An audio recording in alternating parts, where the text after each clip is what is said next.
What's up, family and friends? Welcome back into Sunday Sessions, man. I'm so glad to have you here today. For those of you who don't know, my name is Darante LaMar. I'm the founder of DLDD World Group and Bridge City Global. And man, I exist to empower people and communities. It's my passion. It's my hobby. Damn it, it's my lifestyle. Welcome into our summer sabbatical series. For those of you who do not know, that's my second time saying that this morning. But for those of you who do not know, this is I'm currently on sabbatical from our typical Sunday sessions where we typically have these thematic series conversations. I've pressed pause on that while I'm working on other things. I've also pressed pause on my engagement with Discord a little bit. So that I can just kind of do some sabbatical stuff. And during this series, at first, I was doing all of my pre-recorded videos, but then I started bringing some other people in because I got some of my production stuff back online. We'll see how well that's going to work out. And so welcome back in. Let us know where you're watching from. Tag somebody in the comments and let them know that you're glad to see them here. Tag them in the chat. Let them know that you're glad to see them here. And again, let us know where you're watching from. I do have a few announcements before we jump into this. It's going to be an incredible conversation today. So I'm going to try to get through these announcements as fast as I can, y'all. So the first one is I do have an all-access event that's taking place on June 20th. And it looks like I'm lagging a little bit. We'll roll with it. But I have an event happening on June 20th, all access, Ask Me Anything. It's for our patrons. It's for our Bridge City 101 grads. It's for our window shoppers. And it's for our YouTube members. And if you're not any one of those and you're like, I don't know, then you can just buy a ticket on Window Shop or buy anything on Window Shop, and that'll get you on the guest list. But that's going to be June 20th. And then we'll send those links out on that week. Also, we have over 60 students enrolled in Bridge City 101. Why are you not one of them yet? Make sure you get in there, check out those courses if you want to learn more about what Bridge City Global is, what the work is that we're trying to do, and how you could be a part of that work.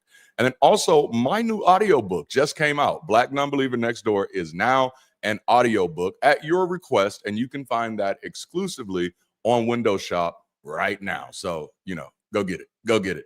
And tonight I'll be on the line with Forrest Valkai, who will also be a guest on Sunday Sessions in the next few weeks. So be on the lookout for that. And then I'm going to be at NanoCon in July, and today's guest is also going to be at NanoCon in July.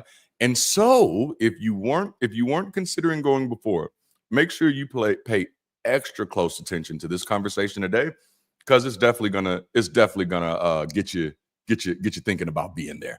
All right, so are y'all ready to have this conversation today, man? We're gonna have Drew with us today, and I'm so excited about this. I had Drew on once before with a group of other former pastors. I think it was about 5 of us, and we had just one hell of a good time, man. And so I'm expecting that we're gonna have some of that magic in here today. And so I'm gonna give you a little background, and then I'm gonna let him tell his own story in a few. But he began in small town Minnesota as an evangelical pastor, earning a BA in pastoral studies and a Master of Divinity from Moody Bible Institute, then leading 2 churches in Chicago area over 12 years. In 2010, he deconstructed his faith, transitioned to atheism, and eventually served as the president of the Clergy Project. And we have to talk about that. Let's see here. He's supporting deconverted clergy worldwide. Today, he's a humanist coach, a speaker, and he's based in Minneapolis, working with individuals and nonprofits to align values with action. He serves as serving as lead speaker coach for TEDx Minneapolis. That's kind of major. He's authored 2 books, Your Next Life Now, that's the title of today's episode, and The Rise and Fall of Faith, offering frameworks for goal mastery and interfaith dialogue. Beyond writing, he teaches at the First Unitarian Society in Minneapolis and contributes to the Humanist magazine. It seems like we may have finally found somebody who is just as hyper-productive as I am. So without further ado, we're going to go ahead and bring Drew on the stage. Welcome in, Drew, man. Happy Sunday. So glad to have you, man. Absolutely happy Sunday, and thank you for having me. Seriously, it is so good to be here, Darante. Thank you so much. Oh, beautiful, beautiful. Well, listen, man, I want to give you some time to introduce yourself to our audience. Tell us a little bit about who you are, where you come from. I know I just did kind of like the highlight reel, but you tell us about who you are and what you're really excited about now. And I'm gonna get out your way for a minute. No, I appreciate that. Again, thank you so much. And I am so looking forward to NanoCon and being on the panel together of former what is it? 3 former pastors go see a therapist or something. It's going to be a great time. Okay. A lot of work needs to be done. But no, it is cool to be here. And Darante, like you said, I mean, I've lived and breathed this shit like my entire life. I started my first Christian ministry at the age of 16, started preaching to the Sunday morning crowd at age 17. Ministry was everything. Jesus was everything. I lived and breathed the King of Kings and Lord of Hosts and all that good stuff. It's everything I wanted in life. And went on and pastored a couple churches from there, picked up a couple theology degrees. All of that was in Chicago. As you mentioned, I grew up rural Minnesota. That's where I did my teenage ministry. Staffed the Billy Graham Crusade as a teenager when the good Reverend came to the Minneapolis Metrodome in the late 90s. But then all of my church work and seminary time and all that was in Chicago. So about half of my life has been in Chicago and the other half in Minnesota. I've been back in the Twin Cities now for about 6-7 years or so. That said, throughout all of the church work, the thing that excited me the most. So let me pause for a moment. So I was an evangelical minister, but I was about as far leftward as you can go in just about everything within evangelicalism. If you consider the litmus test for evangelicalism, meaning whatever the hell the Bible says, whatever the hell it says, it is true, it is from God, it is authoritative. Well, I believed that, but I also interpreted everything about as leftward as you can possibly go. So I was all about the Bible, but I viewed everything through a lens of people. And what impassioned me more than anything was connecting with people, helping them more fully understand and identify themselves, and then embrace their true selves and their true selves in Christ. But I was all about like individual personality, helping folks identify their individual strengths mix, their individual skills mix, their individual, what's their gifting. Everybody is crafted uniquely by God for a specific purpose. Let's help you find confidence in that purpose and go set the world on fire for him. That's what it was until it all fell apart. But about 2 years after I left the faith and deconverted, a fellow minister of mine from one of my churches, who was at the time one of my best friends, he said, Drew, when you became an atheist, I kind of thought maybe like, well, clearly this isn't the same Drew. Clearly he's a son of a bitch motherfucker now at this point. I don't know that we'll ever have anything in common again. I don't know that I even want to meet with him. And then we sat down and we met. And at the end of the conversation, he said, holy shit. He said, you're the same damn Drew. You care about the same things. You're excited about the same things. You want to change the world just like you used to before. It's just without the Jesus. I'm like, yeah, exactly. Anyway, so maybe that's a nutshell. I don't know what all you wanted me to share. As far as my life today, I'm in a variety of things. Humanism is helping folks embrace an embodied humanism is a big part of what I'm all about. But we can talk and talk. Man. I don't want to blather out too much here. No, I was sitting in the back, just excited, man, listening to you because so much of your route of your story kind of parallels with mine. I got active very early. I was starting campus ministries as soon as 8th grade. And then my focus was very much like yours, to where I did love the Lord. I was absolutely fundamental, but it was through people. My view was very much people centric. And so by the time that I deconverted, that's literally the same experience I had with one of my best friends in the faith. Is at first he was like, man, I don't know if I want to talk to D at all because he's an atheist now and he's probably on a whole bunch of bullshit. And we sat down and had a long conversation, and he came to the same conclusion. Damn, you're the same dude. You're still passionate about the same stuff. You're still out here trying to change the world. And it was clear to him that wasn't something that God gave me. That was me. That it had always been me. And that was just a very beautiful thing, beautiful thing for me to see him come to, and for me to hear that you're having similar experiences. But just to hear your passion and to see the work that you're doing, it seems very evident. I mean, And so I'll make this my first question, even though I don't even know if this is one of the questions I set up. How did you transition from pastoring to becoming a humanist coach? What was that thought process like for you? Yeah, no, that's a great question. So, it was a messy transition. This was, let's see. So I know you mentioned the year 2010. That's when I kind of started my really wrestling with the faith, but I loved my faith. I felt very at home in my faith. How can you not feel at home in something where you're like one of the superheroes helping God save the world? You know what I mean? Of course, it's a fantastic life, right? I'm very much at home. Yes. But it was about 2 years. It was a 2-year process. It wasn't until the end of 2012. It was mid 2012 when I left the ministry. I had come to the point where I'm like, you know what? I'm still wrestling to try and revive and revitalize my faith.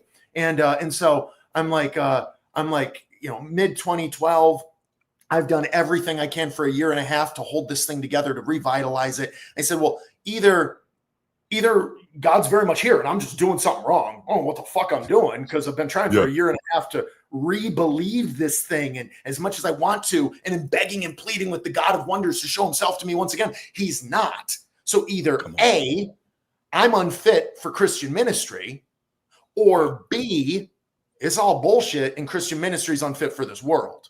And so I said, either way, it means I need to get out of here. I can't keep being a minister. So I left, and also kind of in a last ditch effort, hoping that in leaving Christian ministry, no longer shouldering the burdens of all of these other folk, maybe that will open up a new space for finally God will speak to me again. I can just focus on my own soul rather than man. And so I leave in a last ditch effort, 2012. Just a couple months later, end of 2012 is when I finally came to grips with the fact that, yes, I had indeed become an atheist, and it was like being born again. But it was not an easy transition career wise. My initial thought was to, since I left, still trying to believe, I left under the thought of going back, getting a second master's degree, getting a PhD, and teaching in a seminary setting. I was thinking more of a liberal religious setting, but nonetheless, teaching religious studies to this day. I still am fascinated by religious studies. I love religious studies. But then that kind of fell apart. I had 2 young kids at the time. I had a marriage that was about to fall apart. And so I had bills to pay. So it doesn't matter if you get a free ride for a master's, doesn't matter if you have a heavy stipend on a PhD, which I was getting all that stuff lined up. But at the end of the day, how do I feed my family while I'm doing this? And so I was working at a restaurant, I'm managing, I'm doing all this and managing a restaurant and all this stuff downtown Chicago. But I just couldn't figure out a way. So at the last 2 weeks before the master's was supposed to start, I ducked out. I'm like, this is unrealistic. I just need to be a restaurant manager. For 2 years after that point, it wasn't until 2014, I did not know of a single other religious worker in the world who had left the faith. I was the only one as far as I knew. And so it was until 2014 that I found the Clergy Project, connected with that and everything. I'll tell you, I mean, there's a lot that could be said beyond the fact that it was a messy transition. It took me about a decade to find a good, stable, dependable income. Yes, sir. Number one piece of advice to ministers who have lost their faith, who have left the faith and are thinking, I can't do this anymore. How do I get out? The number one thing I tell folks is figure out your career and your income first. And I know people look at that and they're like, wait a minute, you're telling them to preach lies they don't believe? Sure, whatever. Yep. Whatever you need to frame it. It's all bullshit anyway. I mean, if you believe it's all bullshit anyway, what are they going to do? They'll pull you out and just fill you with another talking head preaching the same bullshit. Either way, they're getting the bullshit. Your number one obligation is to making sure that you and your family and your home is taken care of. Because once you come out, nobody else will give a fuck about you. You gotta take care. Preach. So first, set yourself up. Set yourself up.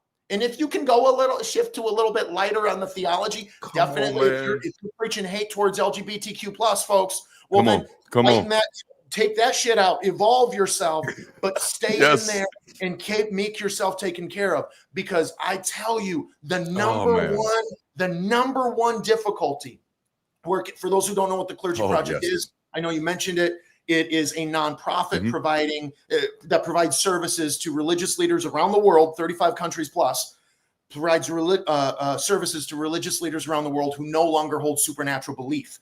Those services are peer support, career transition assistance, and community resourcing. Provides these support. So I've worked with and have known, hundreds and hundreds of former religious leaders or current religious leaders who no longer believe. And the number one difficulty, bar none, is being forced into, working at the corner store. Nothing wrong with working at the corner store, except that the corner store significantly underpays you. Okay. So if that's your passion, go do it. But I hope you're not underpaid, okay. And so that's the number one thing, is just, it results in a life of severe impoverishment across the board. Because folks, it depends on the tradition. Some traditions have a lot more to pastoring a church than others. Some are more straightforward. Others are, you're running a huge nonprofit, just like any other nonprofit, just like any other org. So not everybody has the same skill set coming out of ministry. I don't want to make it sound like they do. But for a lot of folks, you come out of ministry with an incredible skill set that you have no idea how to transition into a resume. You have no idea how to translate that into a job interview. And so they end up floundering and falling apart because they don't know. Anyway, to summarize the answer to your question, it was a fucking mess. But I landed. Just, nothing that you mentioned is my actual job. All of this is kind of hobbies. It's how I give back. It's the job I transitioned into is kind of this corporate thing that's highly regulated, and it's the only thing I can't talk about on air. But we can talk about anything else, and you can ask about it. I just can't answer. But so I love it. Yeah, this is just me using what spare time I have to try and make a difference in the world around me. But ultimately, I ended up landing in just some corporate job that takes care of my family and the things I care about, and allows me to do fun things like this. That is absolutely beautiful. Number one, I'm so tempted to change the whole conversation to just being about that piece right there, about that transition for pastors, because it is so critical. And people on all sides can be overly judgmental and overly simplify what it is that you're dealing with when you're making that transition. And so I sincerely appreciate your reminder to people that, hey, think about your family, man. Think about your income and make sure you plan that out. You and I, we both lived it, so we know what that feels like. It was torture for me. When I deconverted, I moved. I lived in Alabama. I moved back to Maryland, which is where I lived as a kid for a while. Reconnected with old friends, trying to figure out, what am I going to do now? Trying to figure out what exactly is my identity, how much of my identity was the church, how much of my identity was God, and how much of my identity was actually me.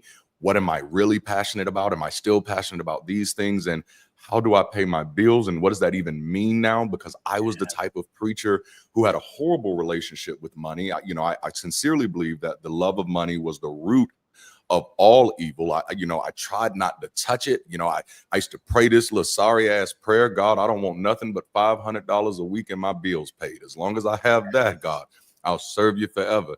And I'm like, bro, you got kids. You condemning your kids to poverty with that type of mindset. So there was so much unpacking I had to do.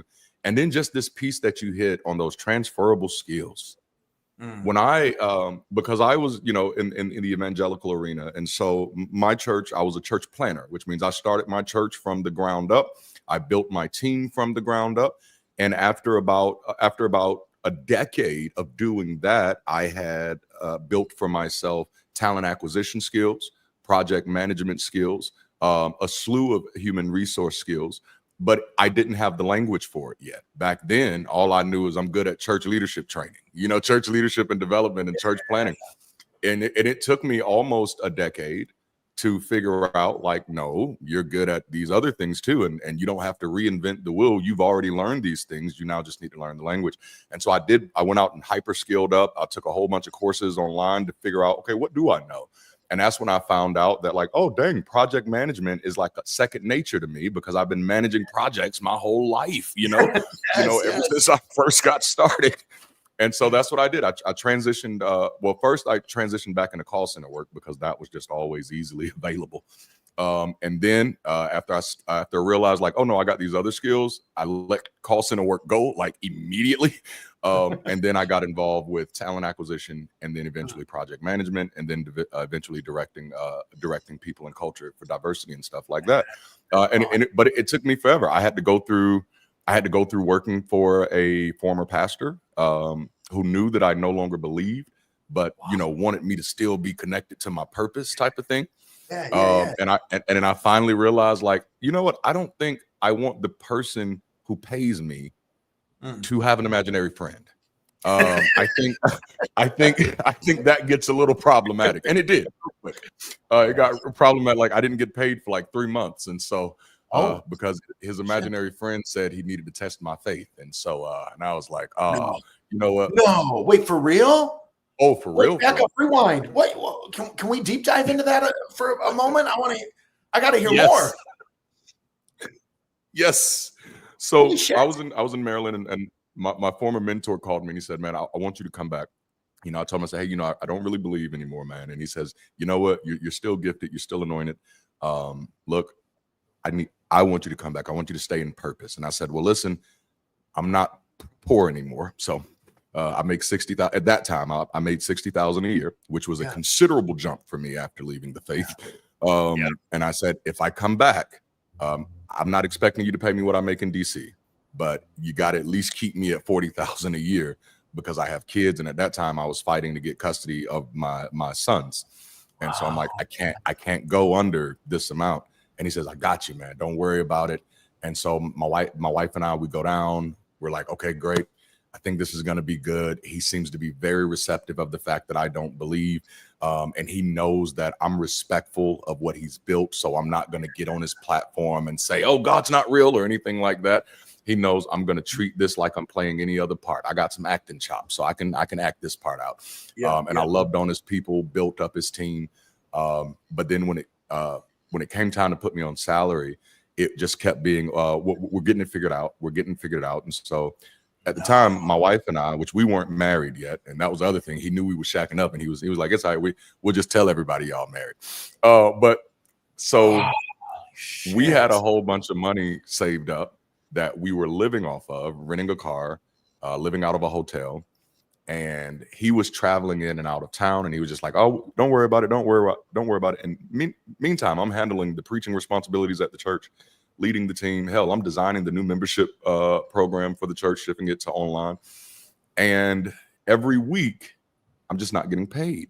And I'm not worried about it because I was still in this space. And this is why I was kind of still unpacking some of my own superstitions. I'm still in this place where I can ignore these red flags because he believes in God. And eventually, God is going to get his heart right, or he's going to realize that, hey, man, you're kind of forsaking Darante. And I still had money in the bank, so I was okay. I'm just like, well, they're going to get it. They're going to do me right. Our money started getting low, and this was probably about 4 or 5 weeks in. So, and we're spending money on hotels every night. So I told my wife, we got to find a spot. And so I found a little house that was about $600 a month. And I said, that will keep us for the next 6 months until they figure out what they're going to do. And called my mentor, and I said, hey, man, we found us a house. It's in Bessemer. It has enough rooms for my kids and stuff, has a garage and a fence, wasn't just a ranch house. And he was like, no son of mine, spiritual son thing, no son of mine will be living in Bessemer. I wouldn't have you living anywhere. I wouldn't have my wife and kids living. Now, as a person who's had father issues his whole life, that touched me so deeply in my heart. And I felt so relieved. I was like, okay, he's not forsaking me. He's actually he's gonna do right by us. He just told us he's gonna put us in the same type of house him and his wife in, So I'm actually kind of feeling good because they lived in a nice gated community, had one of them presidential governor mansion looking houses. So I'm like, oh, okay. And then about 2 more months passed, and by this time I could no longer afford to rent our vehicle anymore. So I did end up strong-arming them to getting us an apartment once my money ran out. But I had to walk to the church every day. to get there. And so my family couldn't come to church with me. And then he would start threatening me with stuff like, hey, if your family don't come to church, I'm gonna have to fire you. If you don't get better clothes, I'm gonna have to fire you. Oh man, it was getting rough. No. And then we were sitting in a leadership meeting one night. And we had like maybe about 150 volunteers and staff on our team. And in front of everybody, he says, yeah, I got Darante and his family sleeping on the floor in a dingy apartment right now so that we can see where his faith really is. Wait, what? Oh, yes. Jeez. Oh, yes. So Testing like, man, testing faith. my faith. Okay, did I miss something? You told him that you didn't believe at the beginning of this thing. Yes. And he's testing your faith, a faith that you clearly said isn't there. What the fuck are you testing it for, you piece of shit? That's right. No. It took me so long to get to the point of just realizing, Darante, it's okay to call a spade a spade. Yeah. And that's what I eventually did. I wrote my resignation and I told him, and I said, I'm actually doing this because I don't want to hate you. And if I stay here, I'm gonna hate you. And so yeah, it was a rough time, man. Things didn't get better after that because I was still finding myself and then still also paying attention to the fact that I had a lot of superstitions about people. But I tell you one thing, that was one teaching moment that I've never had to relearn again, because he wasn't the first person that had done that to me. That wasn't the first time I had set myself up for something like that. Because I've always questioned my mind because I believed that what I was thinking in my head was evil. If I'm seeing red flags in another person, that's just me being cynical. That's me being negative. And so I had to coach myself out of that to be able to say, nope, I'm not going to let other people gaslight me into not recognizing what's going on. So yeah, man, damn, I didn't mean to go there today, but yeah. Oh, that's good. I mean, this is real shit, right? And yes. And the thing is you talk to the large swath of former ministers or even current minister, even currently believing ministers, they'll be like, oh yeah, that's not surprising at all. You're right. That's right. No, that's right. I mean, that's everywhere. A buddy of mine from years ago, still a believer, still in the faith, but eventually quit church work as well. And now I think works for a financial institution or something like that. Oh, wow. But he like an accountant or something like that. We went to seminary together. He was a youth minister, and like his first 3 churches all chewed him and his wife up. And like, I think all 3 of these church ministries, like within a year and a half, they were gone. They're on like, and like, just like toxic. Like it's anything where like, even if you're a believing Christian, like you'll see that and be like, holy shit, they did you dirty. Like, wow, that's one messed up church. Like, wow, that's one fucked up situation. They shouldn't have done that. They did not treat you well. You know, what a sinful community, whatever. Like, and it was just one after another. All 3 of them, they thought they were entering into something good and healthy. And then you get there and the daggers come out, right? Yes, and you see that. Oh, and after 3 churches within like 4 or 5 years, they're just like, we can't do this anymore. We're out. Still had a heart to serve people. So they packed up and joined a mission group down in Haiti and did that for several years. And then eventually, I think now back in the States as an accountant, I believe. But yeah, I mean, it's real. It is so toxic and so dangerous, even through a lens of faith, still so recognizably toxic and dangerous. Once you get on this side of it all, it's like, come on, man. That's it. Man.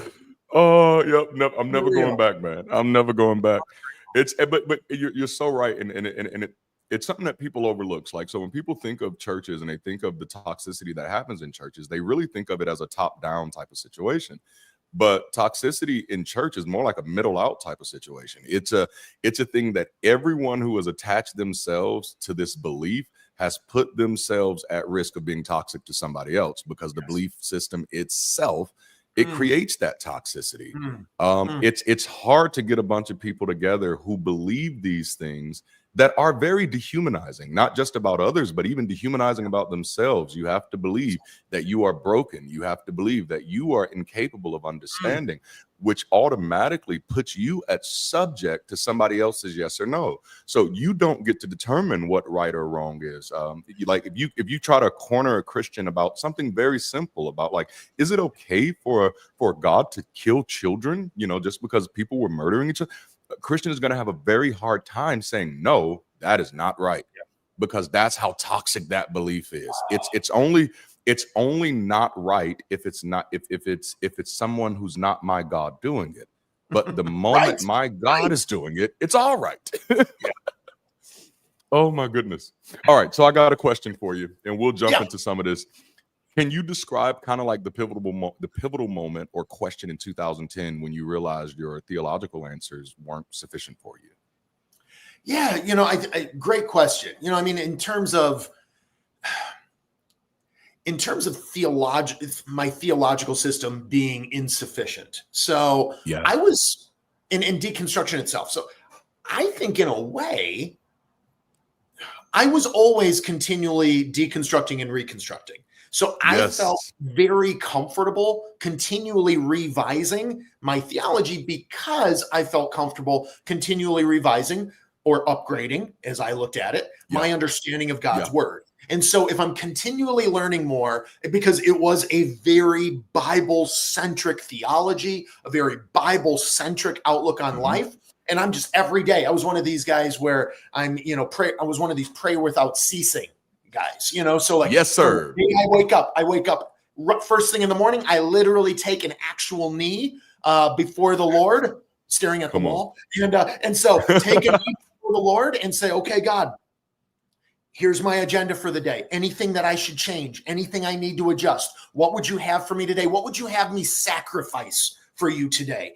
And then just please throughout the day, modify that as will. And I just had a running dialogue in the back of my head constantly, like literally 24/7 while I was awake, a constant dialogue in the back of my head, and how I would read the Bible. I open it up. Well, Lord, okay, this seems to be saying this to me by the Spirit of God within me. Would you please confirm? Am I reading this right? Am I understanding this right? Do I need to seek out more information?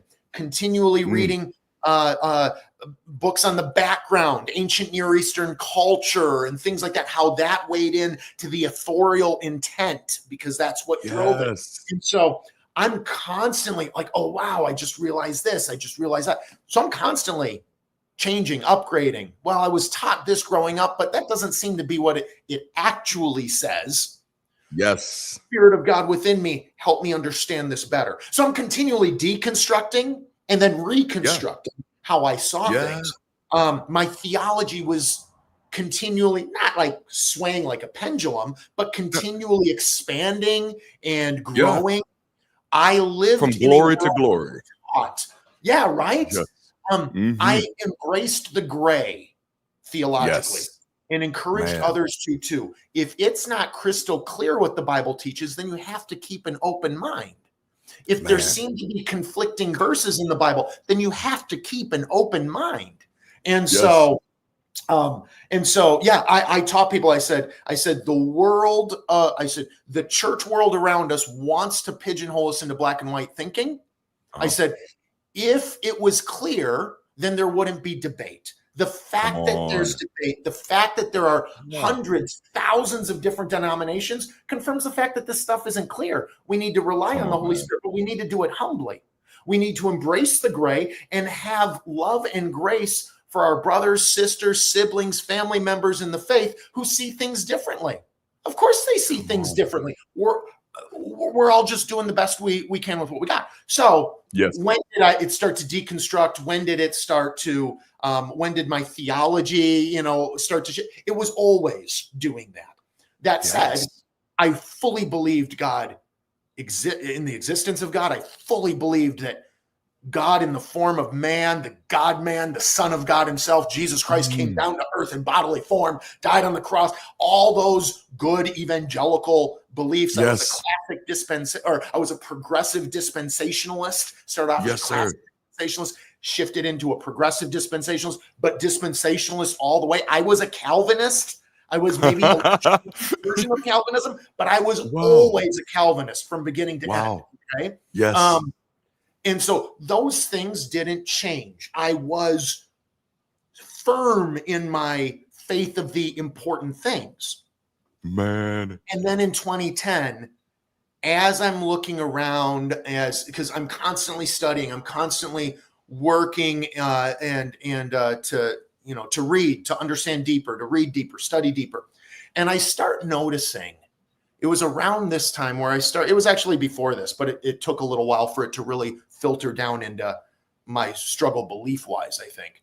But I'm just seeing more and more, seeing more holes in biblical credibility. Yeah. Meaning, okay, so from a theological lens, from a conceptual lens, it's easy to systematize away differences, faith versus works, things like that. Okay, so through one lens, you're saved by faith. Through another lens, you're saved by works. Okay, well, how do these go together? What was each individual biblical author trying to communicate? Like, hey, whatever. You just spin it until, okay, that if we spin this that way and that way, okay, it goes together. It makes sense. I was comfortable with that. But I started seeing certain elements where from a hard data level, data. Yes. That were inconsistent, that you can't harmonize. You can't spin it. So for instance, there's, especially in the Hebrew Bible, the Christian Old Testament, especially there are times where the same historical event is told twice. Yes. Like in Chronicles, and then again, or first in Samuel Kings, and then again in Chronicles, which both cover the same timeline of events. Yeah. At least apparently. So they tell the same story twice. Okay. But then there's a number that is different in as far as we can go back, all of the Hebrew manuscripts we look at, right? Because nobody has an original Bible. It's all just like copies of copies of copies and copies. So you want to go back and find the earliest, most credible copies, and that's what you derive your English translation from, right? And so when you look back, because I was all into the Greek and the Hebrew and all that stuff, studied it, that I went all the way, right? And so start noticing that these numbers don't match up. And then when you look in your English Bibles, basically editors pick one of the two sets of numbers and they rewrite one of the narratives with the updated set of numbers to conform to the other set of the stories. And then they put one of those little letters, little footnotes behind it. And then at the bottom, they say, oh yeah, if you look back, the original says that it's this number, but obviously we know that it was really this number because that's what conforms with the other story. It's like, wait a minute. Holy shit, I thought we weren't supposed to change the word of God. You've literally went in and rewritten the number because that makes your theology more comfortable. But so I start seeing time and time again throughout the Hebrew Bible, the Old Testament, throughout the Christian New Testament, where it's incompatible data. Man. And I'm like, holy shit. I am seeing less and less ability to have any confidence in the credibility of this thing we call a Bible. Yep. And so then I had to ask, if not for the Bible, if not because the Bible tells me so, do I see any other reason in the world around me to maintain a belief in a God? Come on. The answer was no. I don't see anything. I'm staring out the window. I'm looking on the other side of the screen is a big window that faces out to like a forest preserve. There's trees, all kinds of wonderland. I'm told that how can you look at the trees, but the trees, clearly there's a God. I don't know. There's all kinds of answers for how that could happen that are a lot more credible than the idea that a supernatural force had to poof them into existence. Because where'd that force come from? I'd start with the trees and go from there. But anyway, so we can talk more take this in whatever direction you like. But that's what really started pulling things apart. And the more I begged and pleaded with God, okay, well, what am I not seeing? I'm seeing all these because I'm praying the whole way through. God, am I misunderstanding what I'm reading? Is there another way to interpret this? Is there another way to view this? It's right in front of me. It's in the data's right here. What am I? At first, I assumed I'm doing something wrong. What am I missing? God, enlighten my mind. Spirit of God, enlighten my mind. Help me see what I'm missing, because clearly this can't be it. Come on, man. And so I'm studying more and deeper and deeper and deeper and deeper to find out what I'm missing, because I still believed it had to be credible. because God has to be real. Right, and the more I'm studying, the less it's confirming Come on. the Bible, and the Man. more it's arguing against. And I'm still, God help me, God help me, God help me. That literally up in my office at the church till 2, 3, 4 in the morning, Yes, begging and sir. pleading, like puffy eyes. I'm just sobbing. I'm begging and pleading, bloodshot eyes. I'm literally pulling hair out, literal hair from my scalp. This has to be real. God, you have to show me. God, you please teach me, conform me. Come on. Oh my goodness. And it was silence, the response. And so eventually I said, I can't fight this anymore. And after 2 years, I walked away. Come on. And it's been my best decision of my entire fucking life. Yes, sir. Yes, sir. Oh my goodness. You just hit on so much, and you gave language to something that I know I've been struggling to give language to myself. My wife and I often have conversations about some of our former contemporaries and friends that we knew in the faith and other people like that, or even former mentors. And she'll often ask me, how long do you think it's going to be before they transition out? And we'll kind of go through some that I think might transition out soon and some that I think wouldn't because of other cultural factors and stuff. But for the ones that I think would, I often describe them as people who are a little bit more like me, but I just didn't have a language for it. So that what I used to say was just the people in the urban contemporary church, the seeker-friendly churches, the churches that are just trying to give Jesus to the people, those people. And so, but the language you used was gray. And I love that because I'm sort of a Star Wars fan. And so it made me think of the gray Jedis, And I think of that and I'm like, you know what? I think when I think of people like myself, people like you, people like Kyle Butler, I think we were gray pastors, that we really believed in this force, but we weren't sure that other people had an accurate understanding of it. And we wanted to make sure that we had as an accurate understanding as possible without harming people, which is very hard to do. but it does lead you somewhere. And I think that is an overlooked group when we're having conversations about Christian pastors. That those gray pastors might be some of our greatest allies. They might be some of the greatest ones we'd have the greatest chances of really working with, building solid bridges with. And I so appreciate that language on that, man. Like, I freak out over the little smallest things, but to me, like, that's major. That's major because you're so right. I know that was me. That I wanted, number one, I wanted to make sure that I had an accurate understanding. I want to make sure that I'm doing what God wants me to do. And the presupposition of God that I had in my head is that God is love, right? And so for me, anything that violated love likely violated God. And even if it's in scripture, it may be something I don't understand, but so I can't use that as a staple of doctrine because it violates love. And then on the final exit strategy, God was truth. And so then anything that violates truth can't be God. And that's pretty much where the Bible went out the window for me at. Because at that moment, it was like, well, there are several inconsistencies. There are things that I've known to be not true for a very long time. I've known that Moses didn't split the Red Sea since I was 16. And I was reading in my concordance, Strong's Concordance Bible, Strong Concordance. And, it has a little footnote in there about, it was actually likely the Sea of Reeds, not a Red Sea. And I'm like, no, wait a minute. If we know that, why are we still typing in Red Sea? So it seems like we're doing it for sensationalized purposes to make this story seems bigger than it is. So it just got clear to that place that, okay, Darante, you can safely walk away from the Bible without walking away from God, because you know that this is not truth. And so even my last few years pastoring, while still believing in God, the Bible was not a form of doctrine for my church. The Bible was simply a tool of communication. It was what we used to share the message, but our job was to build a bridge of contemporization to make this message matter today and to make it mean something to people who are dealing with real life, Yes. Oh, man. That's that's good stuff. Yes. I love that. It's incredible. It's incredible. Man. Yeah. All right. So I got another one for you. What was the emotional and practical fallout after announcing your departure? Or did you announce your departure? Was this a public thing for you, or was it yeah.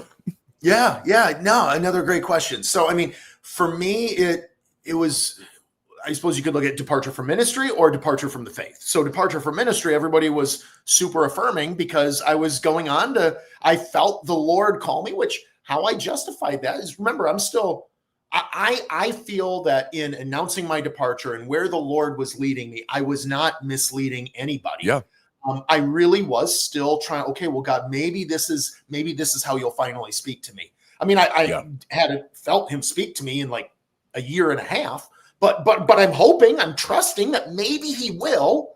And so, and what feels like the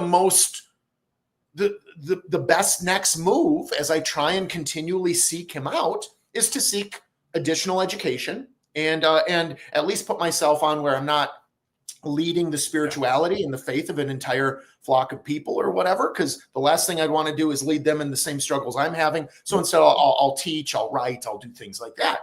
But so I really felt like, okay, well, I'm going to, at least for the sake of not hurting the faith of my church, I'm going to present as for what I'm hoping for, that there is a God out there, and this is apparently how he's leading me. And so I say, I feel I get up on Sunday morning, I say, the Lord has, I did this whole sermon on like transitions and, God moving different people in the Bible and throughout history and different courses and whatever. And I said, and then I kind of dropped the bomb at the end of the sermon and said, and it has become clear to me over the last year that this part of my service is concluding. And now God is moving me on to a new area of service, which I really, truly believed / hoped that was the case. Yeah. And then I told everybody what I would be doing and that I was already enrolled for this second master's degree, et cetera, et cetera. And this is where I feel the Lord calling me. So everyone was incredibly tear-filled, but supportive, appreciative, all that everyone was. And then it was about a year later when I came out publicly and started blogging. That's when I launched DrewBekius.com. At first, DrewBekius.com, and then later, humanistcoach.com. One thing they both included was a blog. I blogged robustly. As a pastor, I blogged and wrote robustly. Yeah. When I eventually started working in my current field, an employer, justifiably, due to regulation, an employer said, okay, you can't blog anymore. And so I had to turn both of those websites. That's why humanistcoach.com doesn't exist anymore. But so all that said, though, I started blogging publicly, writing, developing a community around the world of former believers, atheists, people who are in the process of deconversion, deconstruction, et cetera, wherever they're at. When I, though, came out publicly as an atheist, and I've always been what you see is what you get kind of guy. I can't hide who I am. I didn't do as a minister. I did. Just what you see is what you get, motherfuckers. This is who I am. I also swore freely as a pastor. Okay. This is my favorite. Deconstruct bullshit. Love it, man. And the Bible, when you look at the Greek and the Hebrew, the Bible is full of what was considered offensive swear words in their day. So that was another one of my favorite things to teach on, was that actually the Bible was filled with culturally offensive language for the day in which it was written. So what does it actually mean to speak? Now I just lost it. What does it actually mean to use bad language? Anyway,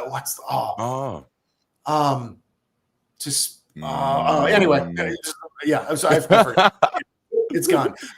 But what does it actually mean, though, to use offensive language? Well, in the epistles, it is to gossip and speak poorly about. That's what's actually, if you actually look at what it is in context. Anyway. I detracted the whole preaching about swearing thing. But no, what you see, I am who I am. I'm not going to hide who I am, what I believe, where I'm at. And so I'm like, well, do I use a pseudonym in my writing? I guess if I had, I could still be writing on those platforms. I wouldn't have had to shut them down eventually. But no, I'm like, no, I am who I am. So I came out publicly as an atheist, and then I received quite a bit of fallout. I actually I unfriended just about everybody on Facebook, just because I was also going through a bit of a crisis. Like, it really flipped with my head. My entire life was built around my identity as a follower of Jesus. My entire outlook for how I live was my lifestyle, and my ethic was incredibly, my version, a leftward reading of Bible centric. And now the Bible's gone, Jesus is gone, God is gone. How do I live? How do I see myself? I went through a very real crisis and kind of had to unplug from everything. And eventually worked through that, thankfully, but it took a little while. And so, but nonetheless, while I'm doing this, I'm writing, I'm blogging, people cut me off. It was not good. In the years since, a number of people from my second church, which was this more progressive one, where I was the lead pastor, a number of them have reached back out, and they're in similar spaces of deconstruction, of deconversion, of whatever may be. And so I actually have a number of good, healthy relationships with people from that church. But anyway. That is beautiful, man. That's beautiful. I love it. I love it.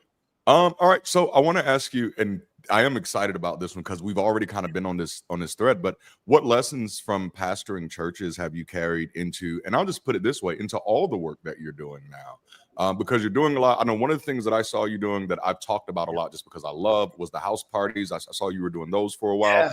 Like, how have you taken this zeal that you had, this experience that you had as a pastor, and used this to help you in your more humanist-centric mission now? Yeah, absolutely. I mean, great question. I mean, two things I've always been about are, and really been themes from the beginning, is helping empower people. I think I mentioned this towards the beginning, helping empower individuals, helping empower people to both see their truths, because we've got so many pressures to see ourselves differently than we are, because how we are, what we desire, what we enjoy, how we're built, how life has built us. There's so many pressures that no, you shouldn't feel that. No, you shouldn't want that. No, you shouldn't strive for that. Shame, right? A lot of it is religious based. A lot of it has nothing to do with religion. It's just culture and society. It puts pressures on us to deny who we are and what we want, right? So it's always been a desire, a passion, you could say, of mine, to help people more fully understand who they are and embrace that.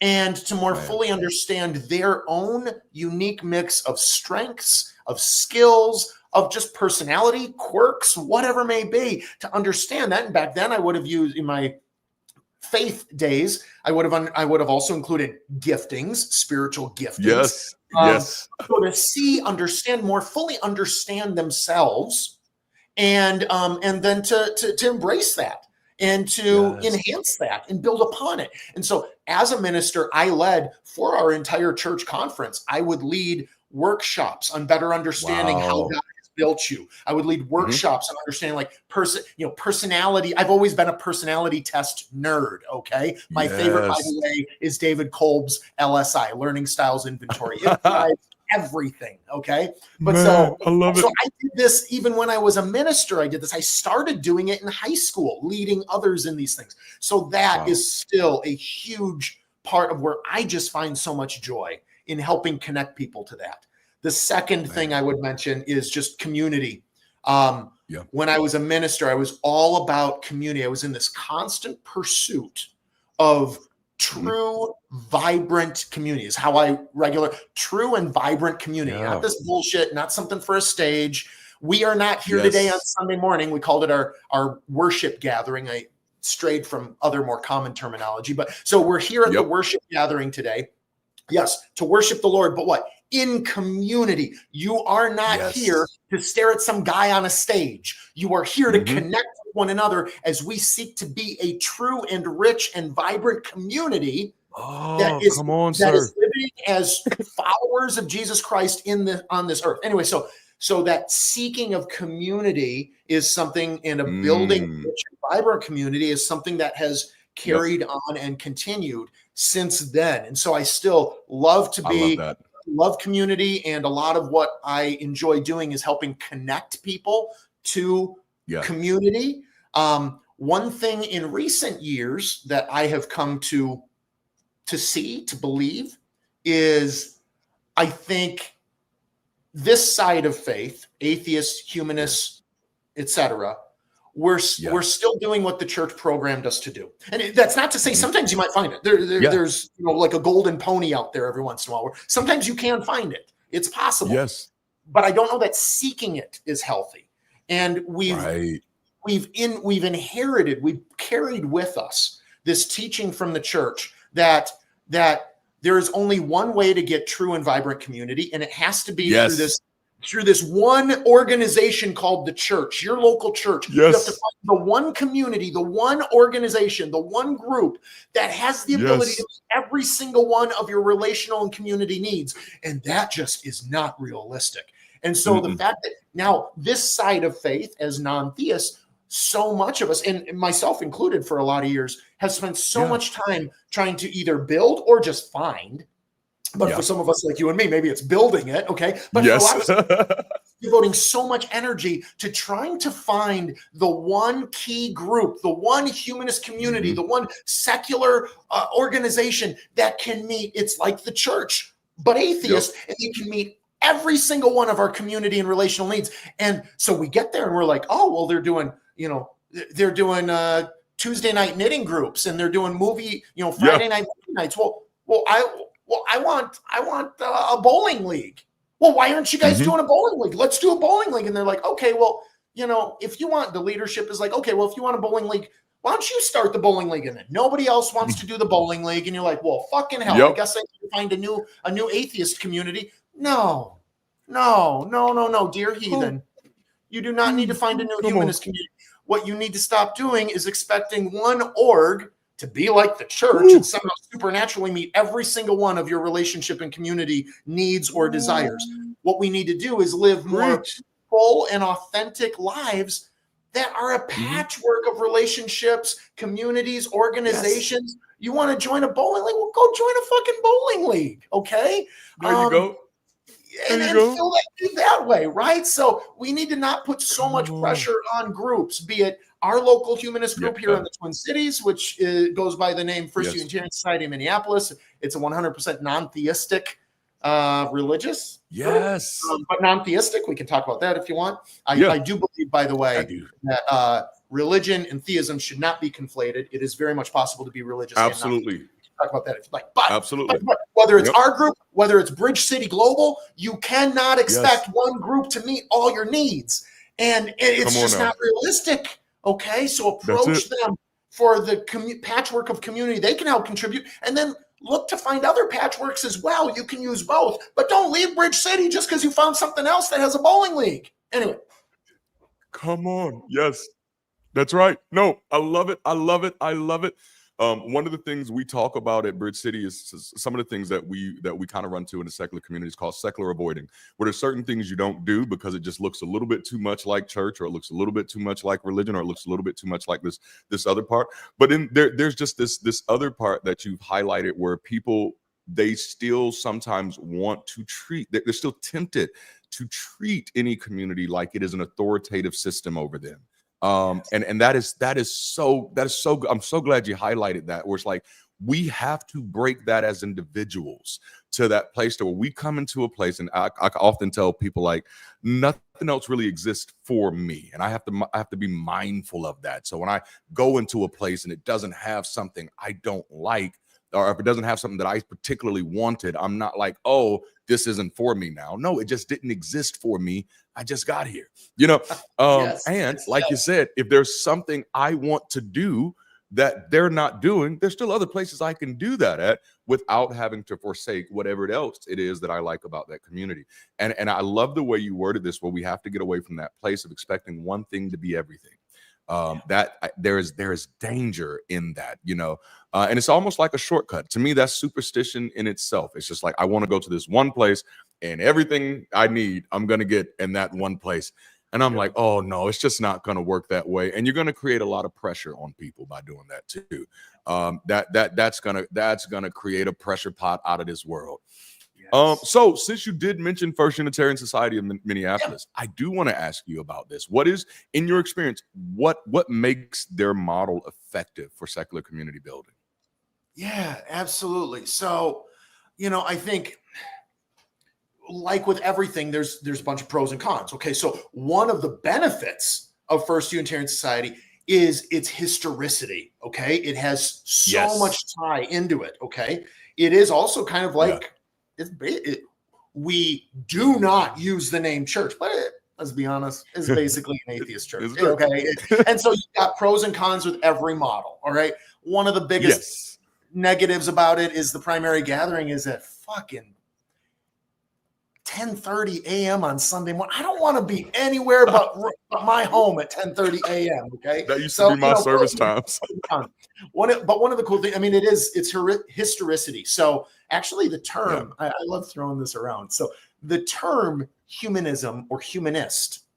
Now, the historians among us, or the philosophers may know the term humanism. You think of like think of humanism from like the Renaissance, okay? And educational, there's this whole spectrum of educational humanism that has nothing to do whatsoever with with either of whether or not you believe in gods or whether or not you want to build a better world. Has nothing to do with that. It's just like a more human-centered way of gaining knowledge. Okay, that's where the term first comes.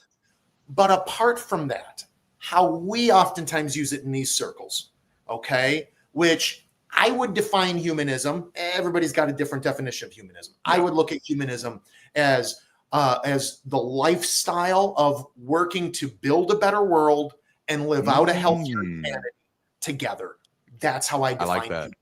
I have another longer definition that I like to use, but that's the brunt of it. Okay, 3 prongs, working together to build a better world, to live out a healthier humanity together. Okay. Anyway, that said, when you think of humanism, though, sometimes it's used almost as a synonym to atheism, which I completely disagree with. We can talk about that if you'd like, but they are not the same thing. Absolutely. But, but this term humanist in a secular sense, that was actually first used by an executive director / senior minister, non-theologically or non-theistically senior minister from our group. So a guy named John Dietrich, a little over 100 years ago, in the year 1917, I believe is when he started using it, or 1916.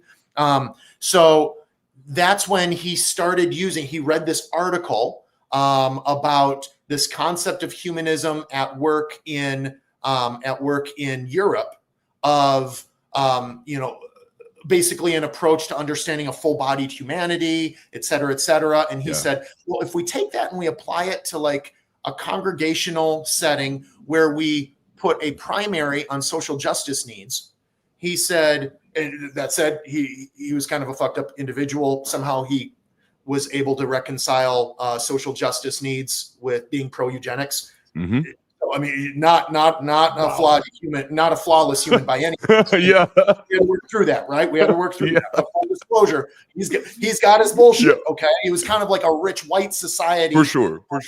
Fluently working for comfortable social justice, but nonetheless, very much pro reproductive rights, pro feminism of the day, and things like that. But anyway, but he was the first one leading this non-theistic religious group, our Humanist Society, which started, by the way, as a Darwin reading group in the late 1800s. It was a group of people gathering together to read Charles Darwin and some other evolutionists of the day, and that evolved into, well, hey, let's join the Unitarian Society.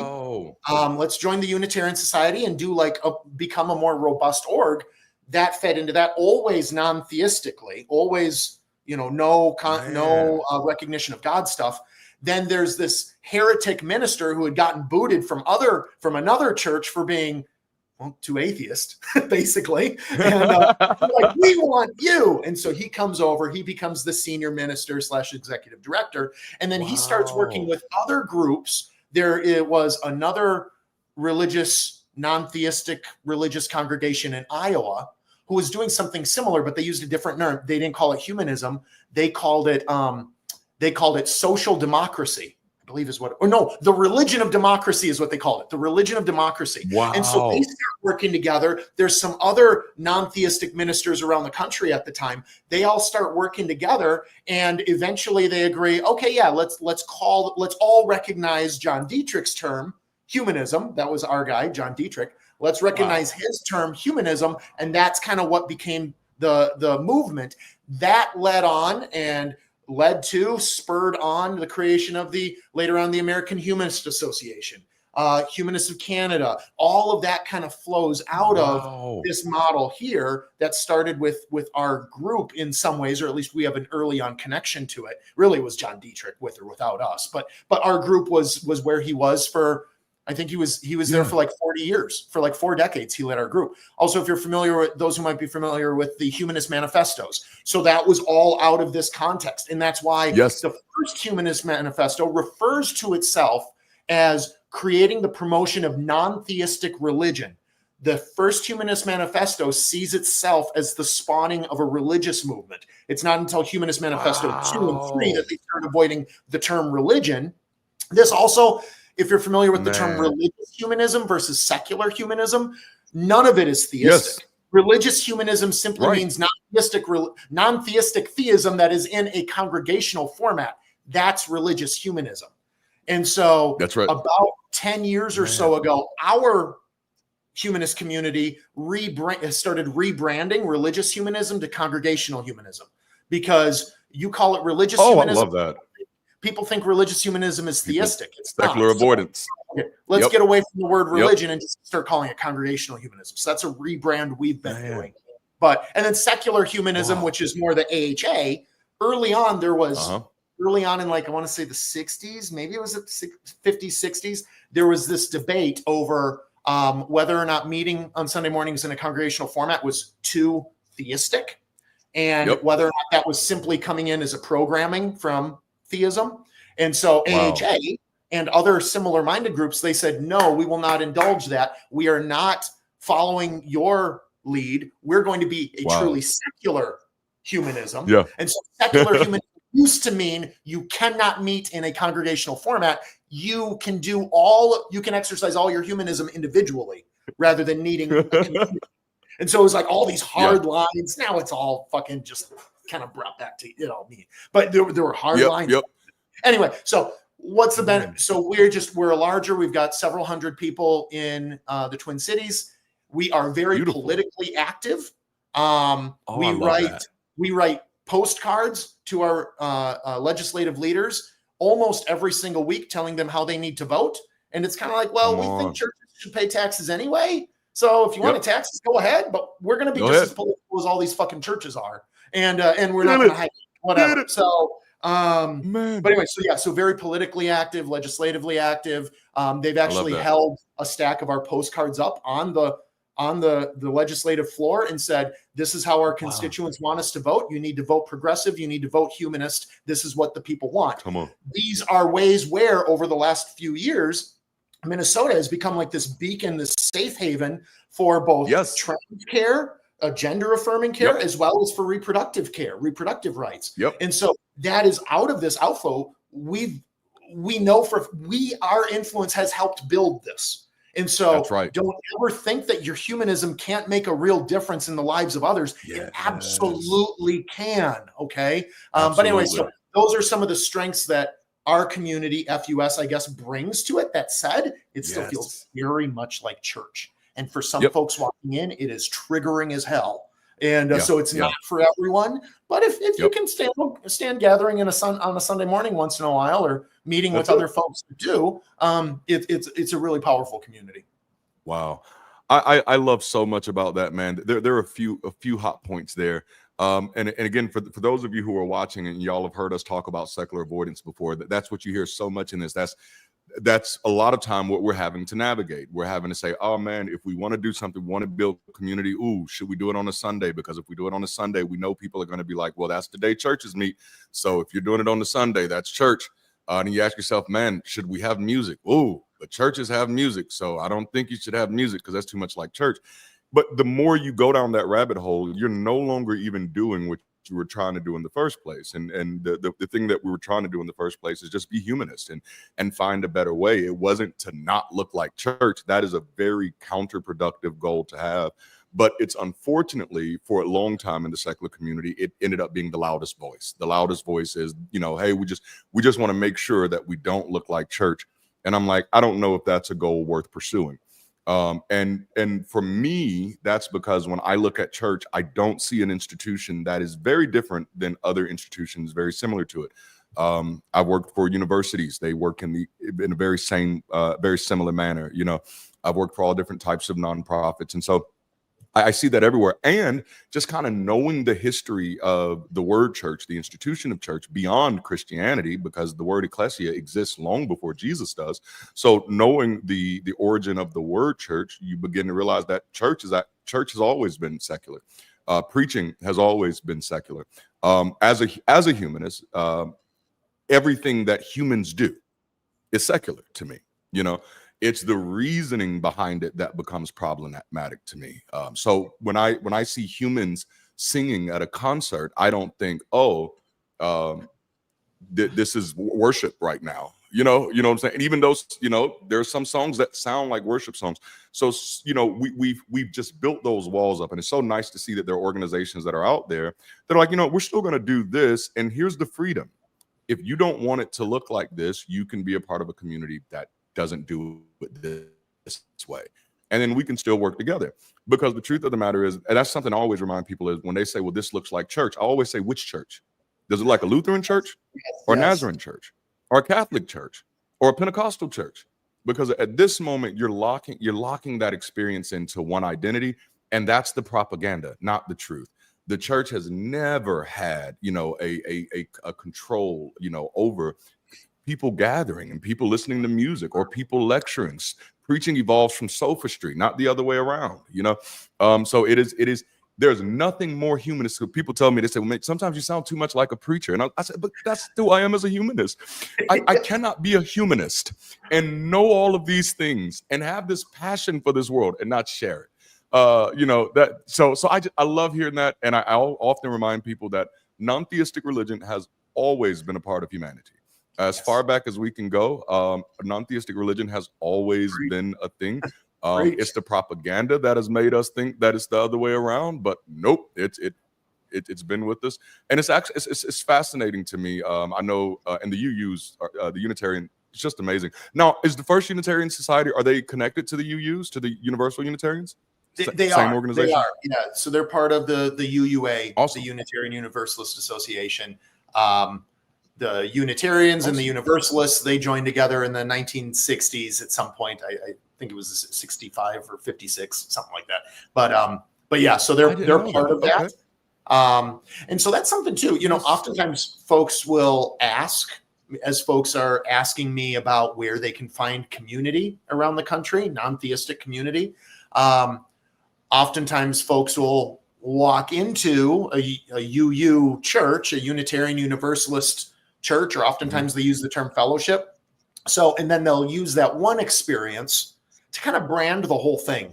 And there is so much diversity within the Unitarian Universalists. Most of them are pretty, woo-woo spiritualist, a little bit of everything with heavy progressive Christian influences. That's how most of them are. But don't walk into one and say, oh, well, then I guess they're all this way. Okay, it's not for me. What was Drew talking about? There is a small set of them. It is relatively small.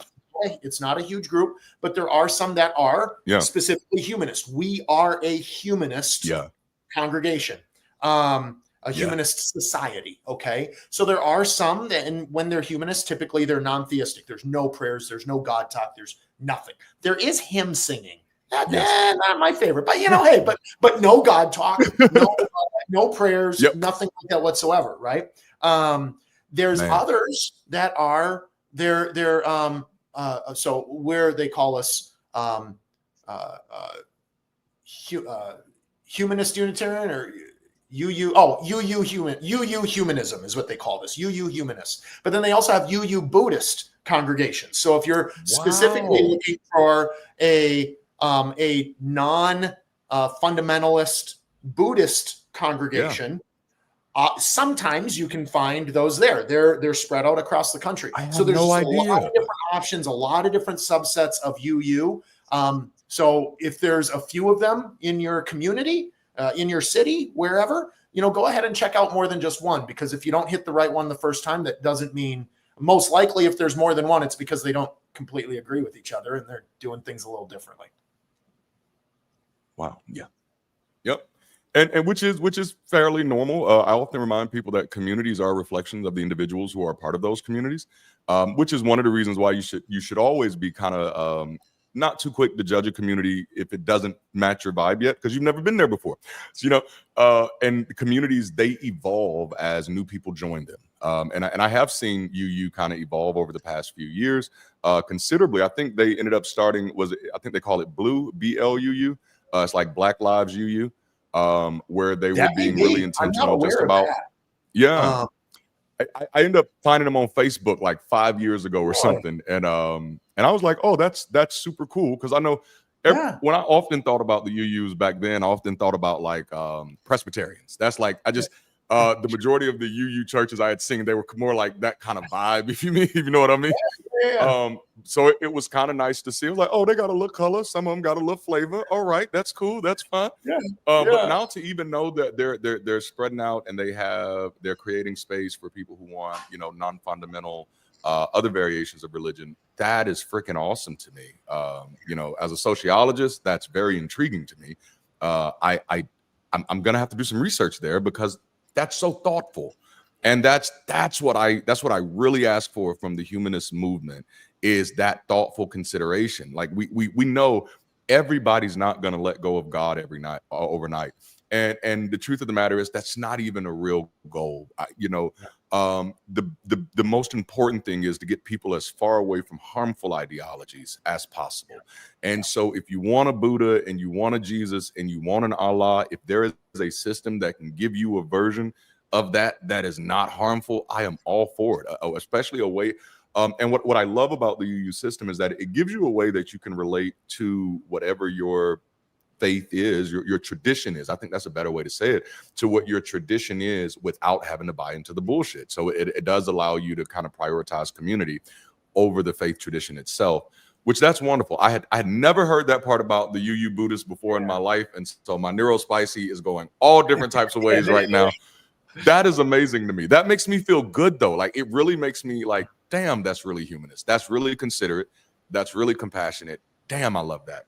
Have you, just kind of random question, have you had a chance to do any work with any of the groups like Oasis or Sunday Assembly?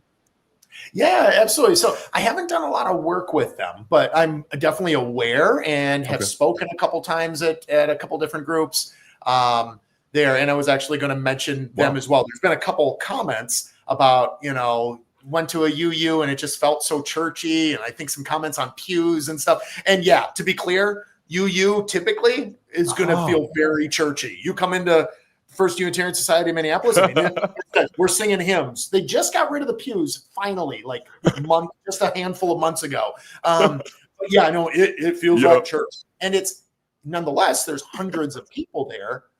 That's more though for atheists, former theists who are like, you know what? I really miss church. Because some of us miss church. Well, that's great for them. Oh, yeah. For those, though, that like the idea of Sunday morning gathering, that's a convenient time for them to meet in community. And not all of them do Sunday morning. Sometimes there's other slots too. A more casual, informal feel would be like Oasis or Sunday Assembly.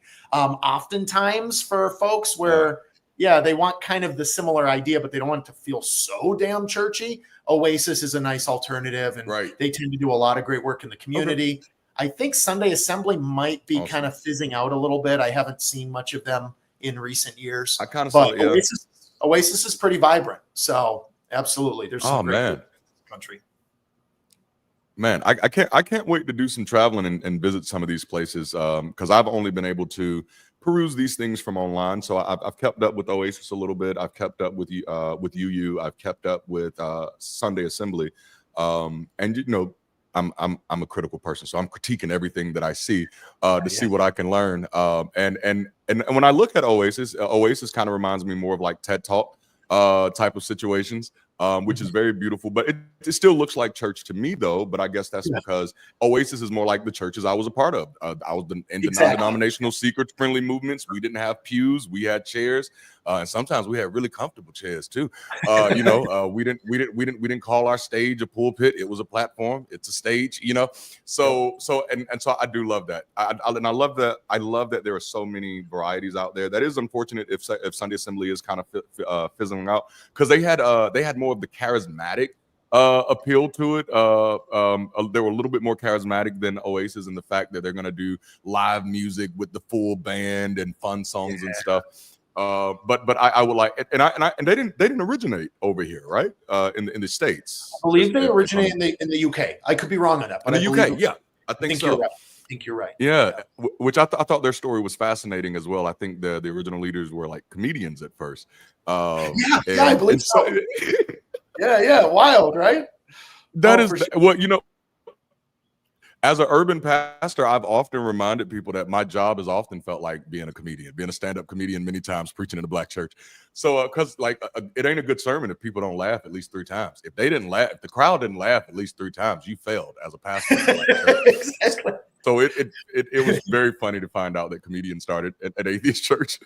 Yeah. Well, all right, man. So something I saw real quick that was pointed out in the comments, for those that aren't looking for a church type feel, Meetup. Check out Meetup. Actually, it was my amazing partner Stacy put it in the comments. So Meetup, if you're in an area where we don't have an Oasis, we don't have oftentimes that's larger cities, that have these kinds of things. You might be a little bit more rural, a little bit more out there.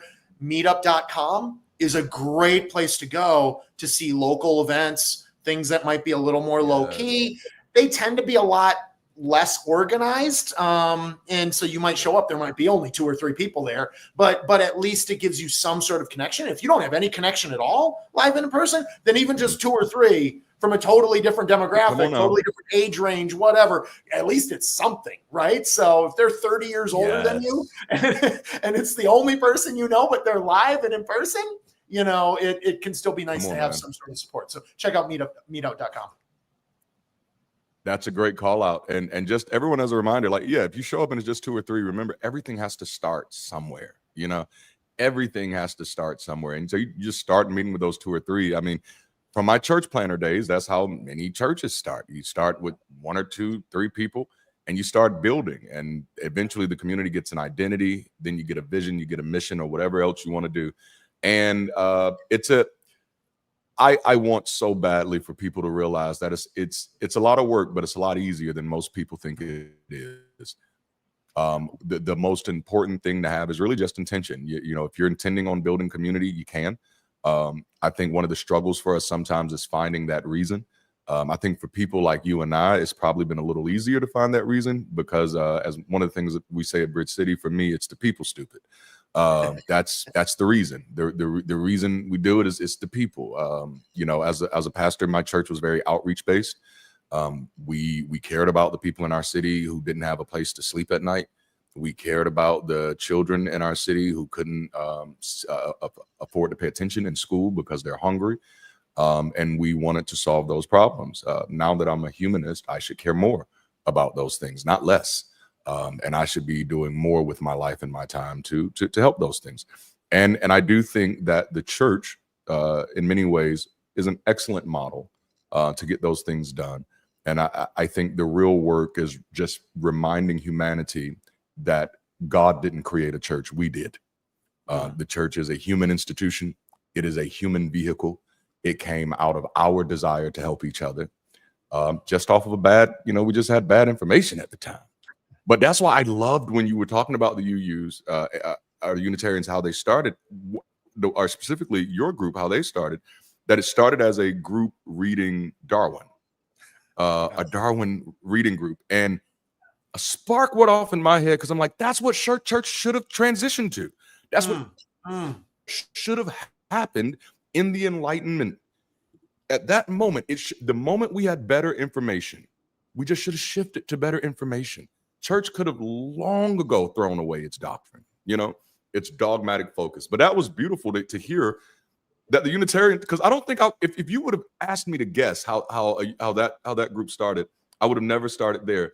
But that's such a great starting point. And the reason I wanted to hit that is for those of you who are looking for ideas about things that you can do. Start a reading group at your local library. Start a reading group at your local, local Starbucks or something. And pick something that's helpful. Pick something that's going to inspire the imagination, that's going to give you new information. You don't even have to label it with the atheist on it if you don't want to. You don't have to label it with the humanist on it. Just say, hey, anybody interested in reading this book? I'm going to be meeting up here every day or every 2 days or whatever. And do that, because that's where it starts. It's, a lot of times people think they got to have these fully fleshed out blueprints. And it's just like, man, I hate to go back to preacher days, but like, nah, man, you just got to have a passion for it. If you have a passion, I promise you, you'll get out there and make some things happen. You'll start talking to people, and then you'll find other people who are just as passionate or just as interested. Man. Okay. All right. So I have so many questions. I don't think I'm gonna be able to get through all of these. But because, like, man, you've set me up in so many different ways. And that's really why I wanted to have this conversation. If I could answer a little bit more concisely, maybe that would help. No. This is perfect. Preachers go preach. Okay, you can take the faith out of the preacher, but you can't take it allows us to see a fuller scoop. Come on, man. Like, yes. Come on, man. Yes. Hallelujah. Oh, man. What were you saying? I'm sorry. I think I man. Sorry, brother. Oh, snap. Okay. So what do you... No, this is beautiful, man. Right now, Bridge City is working on really kind of walking in the same stead of what the Unitarians are doing, what Sunday Assembly and Oasis is doing as well. We're now getting ready to transition over into, well, we've actually started building out a program for a licensing framework within Bridge City Global, to create some more options out there. Now, with that being said, with you having a little bit of experience with, quite a bit of experience with the Unitarians and a little bit of experience with some of the other groups, and you've been well traveled, you've been a part of the atheist humanist community for a while now, and not just a pew sitter, if you will, but you've actually been in the game. You've been president of the Clergy Project, part of the Atheist Humanist Association for a while as well, right? Yeah. And so with everything you've seen, with some of the things you've experienced, with new organizations coming up like Bridge City Global, and just even beyond Bridge City, new secular leaders who are finally getting comfortable saying, I feel compelled to do something that may be a little uncomfortable.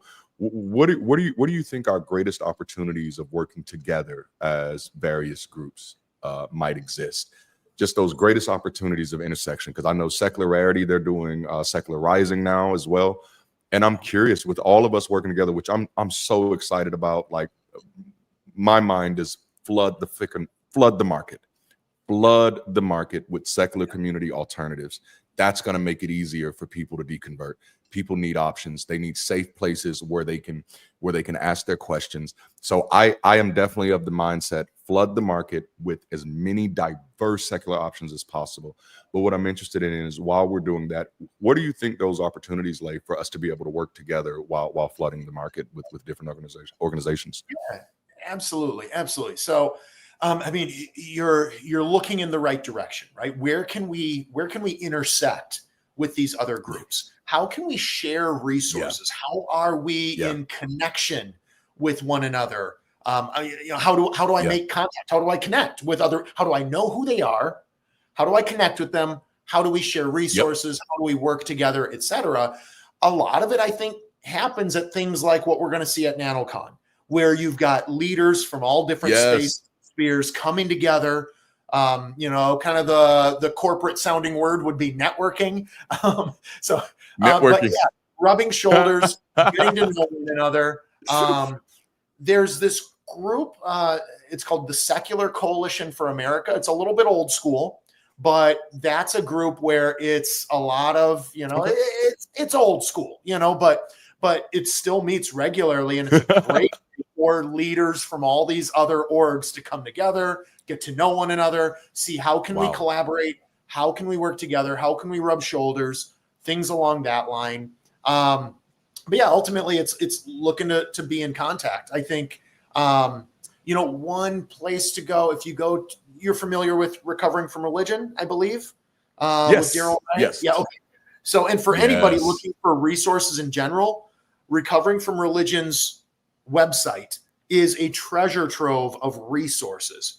And one thing you can see on there, so as a leader of a group, looking on there and just scrolling through the list of different orgs and saying, okay, who do I know? Who don't I know? Who can I be in touch with? Who can I be in contact with? But because all of our groups have different niches, different areas that we focus on or do better than others.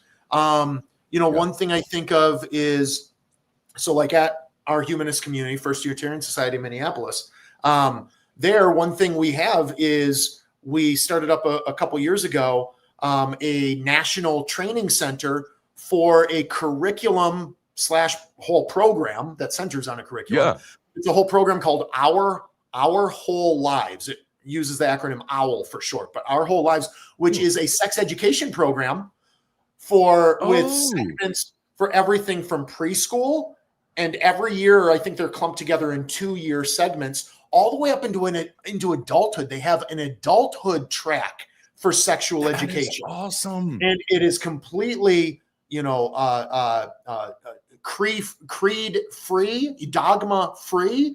And so that is specifically, that's a UUA thing. That's a Unitarian Universalist Association of America. That's a UUA thing. Wow. But our congregation is one of a few national training centers. So a couple times a year, bringing folks in, though it specifically targets other UUA leaders. I would think 100% if other groups around the country are like, well, hey, we're not UU, but we would love to also do this kind of sexual education in our community, whether it's a group of folks doing it out of their home or whether it's you rent a storefront. It's really powerful stuff. Come on, man. So I just want to throw in a little plug for that, because if anybody's interested, reach out to me. We can look towards developing. Let's collaborate, right? Let's work together. Yes. So it's just these little intersections, like what just happened now, like what's happening over this episode. It's these intersections around us, and just go to Secular Coalition of America, scroll through and see what orgs am I not connected with yet, and then send them a message. Say, hey, I'm with Bridge City. I've got the hot new YouTube channel on the internet. That's me, and say, how can we work together? How do we have resources? I think it's always a good idea to lead with how can I help support you? But then also, maybe you have some stuff you can help support us. How can we collaborate and be there for one another and just build a more robust network? That is beautiful. Man, that is beautiful. Sorry, my contact has been bothering me this whole time. Sorry, I keep playing with man. You good? You good? I just thought you were crying. I was like, he's really feeling it today. The Lord is on. You do have me a little weepy, Darante. You do have me. Take a knee before the great, Come on, man. You're too much. Take a knee before the great DL. I love this. Man, I can't. I'm amazed, man, that the Unitarians you're working with are doing so much good work. That sex education, that piece, that's major. And I know a lot of times when people ask me, like, what can we do to do community? And one of the places I always go is, man, education. You can do the scope of things you can do with education are damn near limitless, right? You can start an after school program for kids in your neighborhood. You can host a science fair, but those are normally some of the type of examples I throw out there. But sex education, building a whole curriculum, that's amazing, and that's a real example, a real tangible example of how communities can take their expertise and pull them together to create resources that are actually helpful. And that doesn't have to be a laborious, a labor-intensive task. That's just something that we're pulling what we know, pulling what we understand, and getting that out there, and then making that available. And then what's powerful about that, if someone else out there, like Bridge City Global, like Secular Rising, or even a Sunday Assembly or an Oasis, decides, you know what, we want to do a conversation on sex, or we want to make this curriculum available to different groups in our community, then that's a great way to partner with the Unitarians to say, you know what, instead of us trying to reinvent that resource, or instead of us trying to go buy this resource that we have to get it from, people who, where you got this creed-based stuff in there, we can develop a partnership with the Unitarians, and we can use their curriculums, and we can empower our people. To me, that's absolutely powerful. And I loved it. Like, I'm damn near weepy now, just because that's the stuff that I crave to hear about, like, I love being in the debate space. It's fun, you know. I love being able to tell people, here's all the ways the Bible is bullshit. I love being able to say, you know, this is why Christianity is absolutely foolishness. But what means the absolute most to me is that we are making our humanism mean something, that we are actually using our humanism to undergird other folk, to help them find the support they need, the resources they need. And it's not just because, you know, we want them to have it. It's because we need them. We need them, and so we need them at their best. So we got to help them get at their best, because this is a real fight out here. And so, like, I want my humanism to mean something. And so when I hear organizations that are doing stuff like that, I don't give a fuck if they look churchy. That doesn't even bother me at all. I'll sit on those pews. I will sit on those pews every Sunday if I'm a part of an organization that's making change like that. If I'm a part of an organization that's helping Minneapolis become literally a liberal powerhouse, you know. Like, that's what I want my humanism to do. That, to me, I call that revolutionary humanism. And that is absolutely beautiful, man. Dang, Drew, like, I knew I was going to have a good time with this conversation. I got to stop getting pastors on here. That's what I'm going to stop doing. I'm going to stop getting ex-pastors on here, because I'm never going to get through my notes. I'm never going to get through my questions because, oh my goodness, man. Like, and I think I said this when we did the ex-pastor call-in show. I'm going to have to, I don't know how I'm going to make it happen. I'm going to have to get us all together, like, for real. I'm going to have to get us all together in one place for an event because every time, this is the second time you and I have been on, and it's just been magical, man. And I want this moment in real time. I want it, what did Richard, Daniel Dennett called it? Collective effervescence. I want that collective effervescence of being on the stage with you, Kyle, and some others, man. Like, damn, this is good.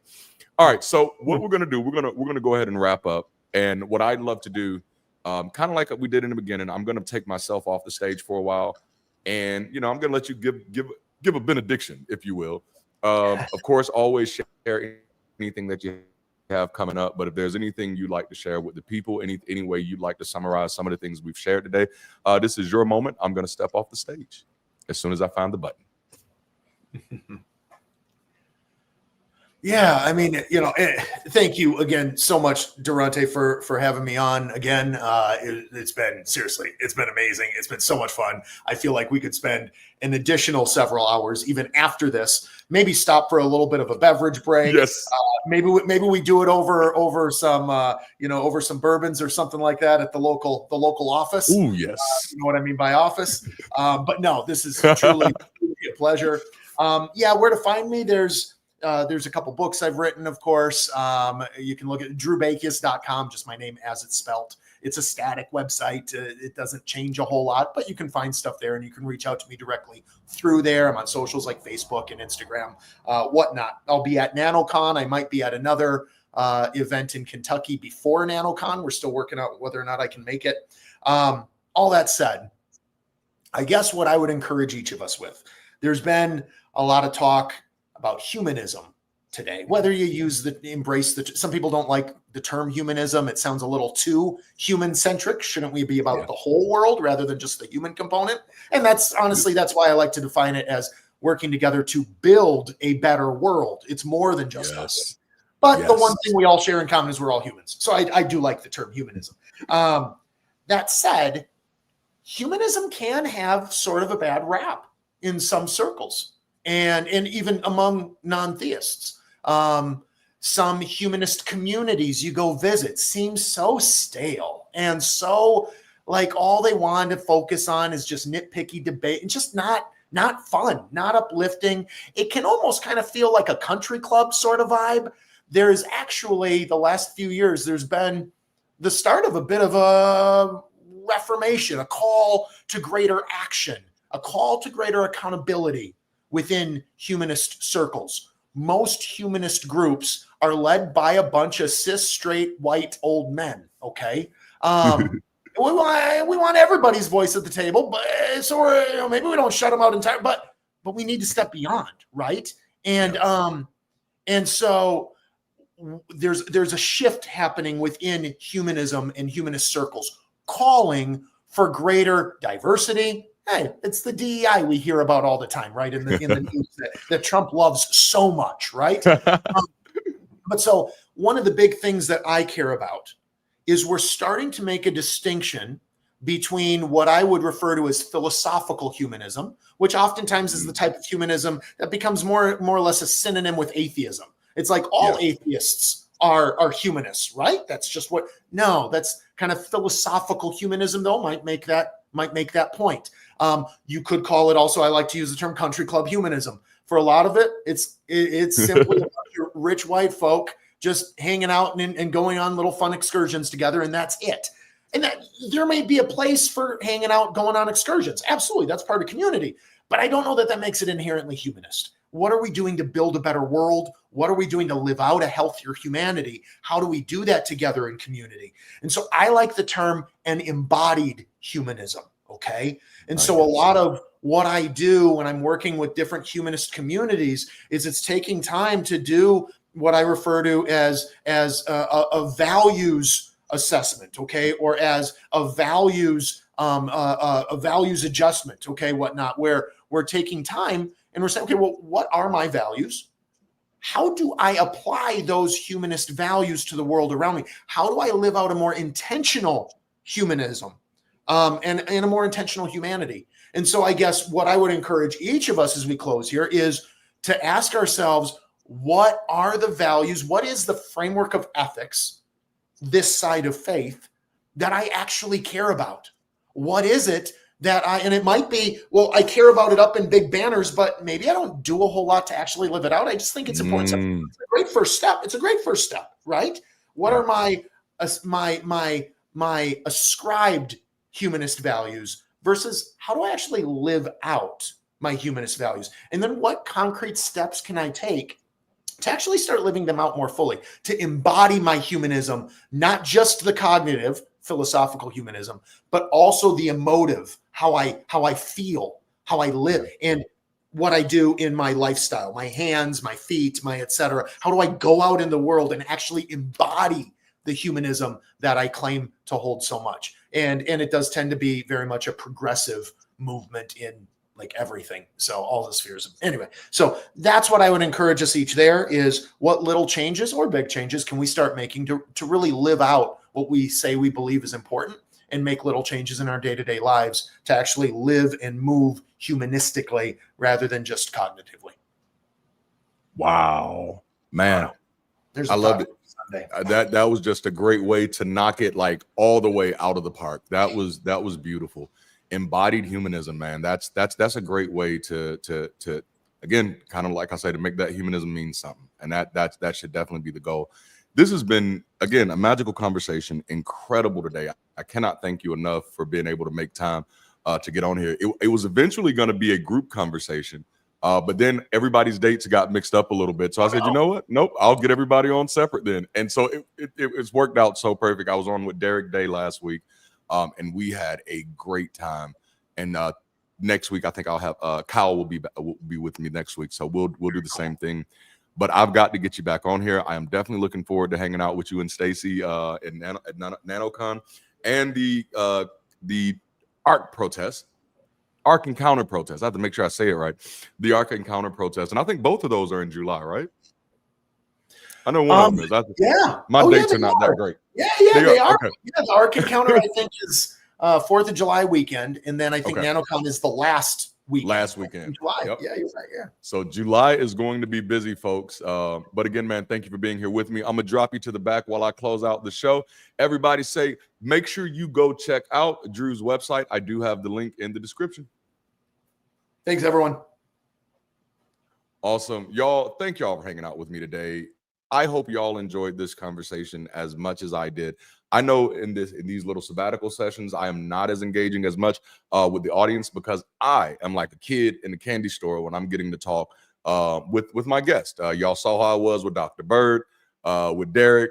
Next week, it'll be Kyle. We're actually going to have Forrest Valcaio on the week, I think the last week in June. And then we're going to bring Dr. Bird back. And we're going to be continuing to do this throughout the summer, giving me a little bit of break from some of my planning and preparation while I work on other things, while also introducing some new faces to the community, some people who have some very similar passions and very similar missions and visions that we do. And so that you can know what the options are that exist out there. And you can be further reminded that, listen, you're not alone. There are more people out here who are doing the work. There are more people out here who are creating the space. And sure, you may find something that may not, meet your match. The good news is that there are way more options out here, and way more options that are coming. If you don't like McDonald's, you can go to Burger King for a burger, and that's how secular humanism is evolving as of now. And that's something that I am absolutely here for. So please check out Drew's website, check out his work. The link is in the description. And man, check out his books. Your Next Life Now, The Rise and Fall of Faith. I hope I got those right. Check those out, man. Go type his name in Amazon or wherever books are sold, and you will find those. That's all I have for you today. Today is going to be somewhat of a busy day for me because I got to be right back in front of this camera at 7 o'clock tonight, because I'll be on the line for the Sunday After Dark show, I believe, tonight at 7 p.m. So for those of you who are interested to hear Forrest and I talk to some theists about, does God really exist? And I think you already know my answer to that question. And so we're going to have some fun with that. And then, of course, we'll be back here next Sunday to do the same thing again. Please make sure to stick around to the end because we do always play our little outro. And if you're looking for more ways to get involved or looking more ways to support the work, there are plenty of helpful barcodes and information, or QR codes and information that you can find there. That's all I have for y'all now, man. I love y'all so much. And as always, until next time, man,